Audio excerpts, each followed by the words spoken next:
Good morning class 10th. As we are done with the chapter 6 of topics with nutrition, respiration, transportation and excretion in human beings.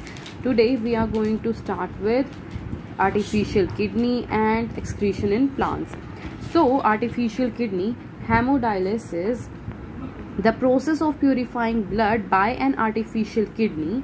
It is meant for kidney failure patients. यानी कि hemodialysis एक वो process होती है जिसमें जब लोगों की किडनी फेलियर जब हो जाता है, दोनों किडनी जब फेल हो जाती हैं, तो तब उस टाइम पर उनका ब्लड प्योरीफाई करने के लिए उनको एक आर्टिफिशियल किडनी लगाई जाती है. And how does that kidney works is here.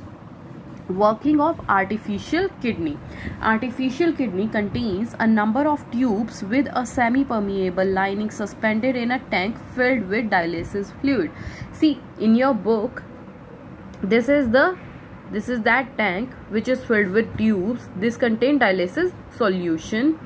और ये यहाँ से पेशेंट के हैंड से कनेक्टेड होता है. वो डायरेक्टली उसको ब्लड प्रोवाइड करता है, प्योरीफाई ब्लड प्रोवाइड करता है. This fluid has the same osmotic pressure as pure blood. यानी कि इसका और जो प्योर ब्लड होता है उन दोनों का ऑस्मोटिक प्रेशर सेम होता है, except that it is devoid of nitrogenous waste. लेकिन इसमें क्या होता है इस वाले में कि नाइट्रोजनस वेस्ट नहीं होता. क्यों? हमारी बॉडी में ये क्योंकि आर्टिफिशियली यहाँ पर हमें ब्लड प्रोवाइड करवाया जा रहा है, लेकिन हमारी बॉडी में जो नाइट्रोजनस वेस्ट है वो बनता रहता है, तो इस वजह से इसमें यहाँ पर नाइट्रोजनस वेस्ट नहीं होता. The patient's blood is pass through these tubes. During this passage the waste products from the blood pass into dialysis fluid by diffusion due to concentration gradient. So क्या होता है, जो पेशेंट का blood होता है वो इस ट्यूब्स में से पास किया जाता है और जो नाइट्रोजनस वेस्ट होता है वो सारा का सारा यहाँ पर वो अब्जॉर्ब कर लिया जाता है वापस से. तो उसके बाद क्या होता है, जो प्योर ब्लड होता है वो वापस कहाँ जाता है, पेशेंट की बॉडी में जाता है. The purified blood is then pump back into the patient. See, वो वापस से पंप बैक किया जाता है पेशेंट की बॉडी में. This is similar to the function of the kidney. Same जैसे हमारी किडनी वर्क करती है ये भी सेम वर्क करता है, but this is artificial kidney and it works outside from our body. But it is different since there is no reabsorption involve. तो इसमें क्या चीज़ होती है, बस रीअब्जॉर्प्शन इन्वॉल्व नहीं होता. जो ब्लड में जो न्यूट्रिएंट्स होते हैं वो सब कुछ चीज़ें इसमें इन्वॉल्व नहीं होती हैं. ओके, आपको यहाँ पर एक डायग्राम बनाना है, यही वाला same. This is on page number 111. Next topic comes is excretion in plants. Plant uses different strategies to excretion of different products. अब वो क्या क्या स्ट्रेटजीज हैं. Oxygen and carbon dioxide is diffuse through stomata. वो कहाँ से diffuse होती हैं, oxygen and carbon dioxide stomata से. Second, excess water is remove by transpiration. जो बहुत ज़्यादा जो एक्सेस वाटर होता है जिसकी प्लांट को ज़रूरत नहीं होती वो ट्रांसपीरेशन के थ्रू रिमूव हो जाता है.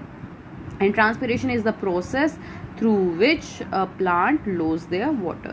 Plant can even lose some of their old parts like old leaves and bark of the tree. Okay, so this is how they excrete their waste product. Now the next thing is other waste product like resins and gums, especially in old xylem cells, which can also be lost by plants. ये भी सारे के सारे lost होते हैं.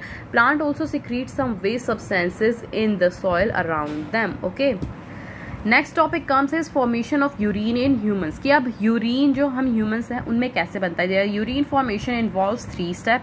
First is glomerular filtration. Nitrogenous waste, glucose, water, amino acid filter from the blood into Bowman capsule of the nephron. तो वो जो नाइट्रोजनस वेस्ट होता है वो सारा का सारा बॉमन कैप्सूल में फिल्टर हो जाता है.